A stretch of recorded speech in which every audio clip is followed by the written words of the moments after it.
यह पुस्तक वर्णिका भाग 2 है, जो बिहार बोर्ड बीएसईबी की कक्षा 10 के लिए हिंदी की पूरक पाठ्यपुस्तक सप्लीमेंट्री रीडर है। इस किताब में 5 मुख्य कहानियां हैं, जो भारतीय समाज की विभिन्न संवेदनाओं और पारिवारिक रिश्तों को दर्शाती हैं। यहाँ इस पुस्तक की सभी कहानियों का संक्षिप्त सारांश दिया गया है। 1. दही वाली मगमा, श्रीनिवास। यह कहानी कर्नाटक की एक बूढ़ी औरत मगमा और उसकी बहू नंजम्मा के बीच के सास बहू के झगड़े पर आधारित है। मगमा गांव-गांव जाकर दही बेचती है। कहानी दिखाती है कि कैसे अधिकार की लड़ाई एक हंसते खेलते परिवार में दरार डालती है, लेकिन अंततः वे फिर से एक हो जाते हैं। 2. ढहते विश्वास, सातकोड़ी होता। ये ओडिशा की पृष्ठभूमि पर आधारित एक बहुत ही मार्मिक कहानी है। इसमें लक्ष्मी नाम की महिला के संघर्ष को दिखाया गया है।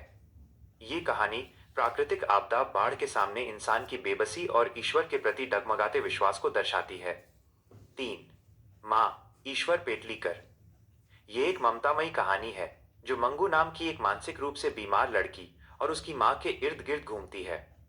मां अपनी बेटी को पागलों के अस्पताल नहीं भेजना चाहती, क्योंकि उसे लगता है कि वहां उसकी देखभाल ठीक से नहीं होगी।